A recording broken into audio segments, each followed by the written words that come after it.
नमस्कार दोस्तों, आप सभी के लिए बहुत बड़ी खुशखबरी आ गई है। सभी पेंशन धारकों की बल्ले बल्ले हो गई है। बजट से ठीक पहले कर्मचारी और पेंशन भोगियों की लगी लॉटरी। 18 महीने के एरियर से लेकर 3.68 फिटमेंट फैक्टर पर लगेगी मुहर। सरकार हुई राजी। 17 जुलाई की ये सबसे बड़ी खबर निकल कर आ रही है हमारे सभी पेंशन धारकों के लिए। सभी साथियों से अनुरोध करता हूं, वीडियो को लाइक कर दीजिए, क्योंकि इस वीडियो में मैं आपके लिए लेकर आया हूं बहुत बड़ी अपडेट। और उसी के साथ साथ अगर 3.68 फिटमेंट फैक्टर सरकार लेके आती है तो उसके हिसाब से आपकी कितनी पेंशन बढ़ेगी वो भी मैं आपको दिखाऊंगा ओआरओपी थर्ड रिवीजन में। तो सबसे पहले आपने इस हेडलाइंस देख लिया साथियों। 18 महीने के एरियर के साथ साथ फिटमेंट फैक्टर पर भी लगेगी मुहर। सरकार की तरफ से बड़ा आदेश जारी हो गया है। सबसे पहले मैं आपको समझाता हूं, ध्यान से देखिएगा। 2.57 फिटमेंट फैक्टर से बढ़कर अगर 3.68 फिटमेंट फैक्टर होता है तो इस बीच आपकी बेसिक पेंशन में कितनी बढ़ोतरी होगी। आप सभी को बता दूं, आपकी पेंशन में सीधे तौर पर 12,000 की सीधी बढ़ोतरी आपकी पेंशन में होगी। बेसिक पेंशन की हम बात कर रहे हैं। अब विस्तार से देखिएगा साथियों, जब कोई वेतन आयोग आता है तो फिटमेंट फैक्टर में बढ़ोतरी की जाती है, आप सभी जानते हैं। लेकिन सरकार अब की बार जो 8th पे कमीशन आना था वो नहीं लेकर आई। तो छठे वेतन आयोग में आपका फिटमेंट फैक्टर था 1.86, वहीं 7वें वेतन आयोग में 2.57। और आपकी इसके हिसाब से आपकी जो सैलरी थी और पेंशन थी उसको बढ़ा दिया गया था। लेकिन अब समय आ चुका है, आपको फिटमेंट फैक्टर फिर से बढ़ेगा।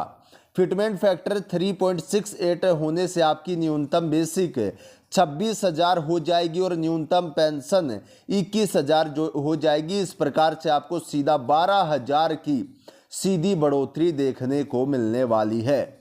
लोकसभा में बजट पेश किया जाना है 23 जुलाई को। ऐसे में सरकार कर्मचारी और पेंशन भोगियों की मांगों के ऊपर विचार कर रही है और फिटमेंट फैक्टर जैसे या फिर अगली जो अपडेट है, जब मैंने आपको बताया कि 18 महीने के एरियर के बकाया एरियर को लेकर भी सरकार के बीच सहमति बन चुकी है साथियों।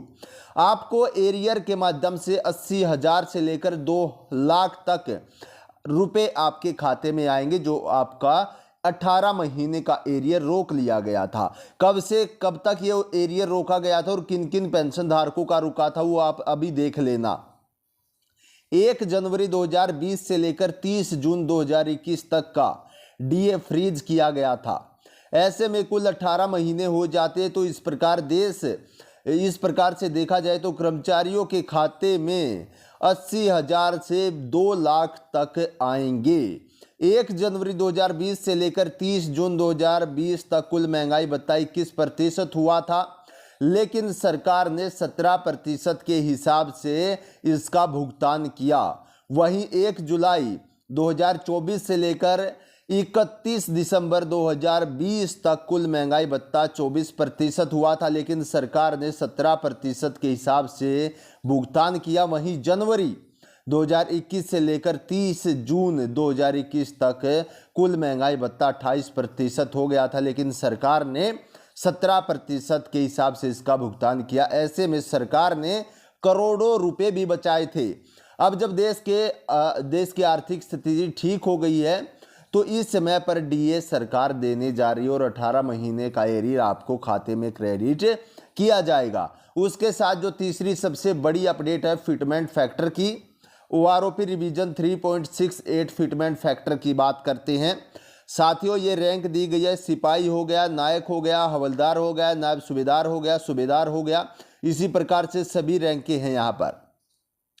यहाँ पर ग्रेड पे आप देख सकते हैं और एंट्री पॉइंट 6 सीपीसी के हिसाब से पे लेवल यहाँ पर दिया गया है 2.57 फिटमेंट फैक्टर के हिसाब से। लेकिन हमें जानना है 3.68 फिटमेंट फैक्टर लागू होता है तो सिपाही की पेंशन, जो बेसिक पेंशन की अगर मैं बात करूं तो 26,000 हो जाएगी। सीधे तौर पर बेसिक पेंशन की हम बात कर रहे हैं। उसी हिसाब से देखा जाए तो 28,000 हो जाएगी नायक की, हवलदार की हो जाएगी 31,000, सीधी 12,000 तक बढ़ोतरी आपके खातों में देखने को मिलेगी साथियों। नायब सूबेदार की 36,000, सूबेदार की 42,000 और उसी प्रकार से जो बाकी की रैंकें भी बचती हैं साथियों, उनमें भी ऑनरेरी लेफ्टिनेंट कैप्टन, उनमें भी इसी प्रकार से बढ़ोतरी की जाएगी। तो ये टेबल भी हमने आपको दिखा दी है। अब इस वीडियो को आप ज़्यादा से ज़्यादा शेयर कर सकते हैं अपने साथियों के साथ, ताकि उनको भी पता चले कि 17 जुलाई को क्या बड़ी खबर निकल कर आ रही है, एक बहुत बड़ी खुशखबरी। इस वीडियो में इतना ही। सभी को नमस्कार, जय हिंद।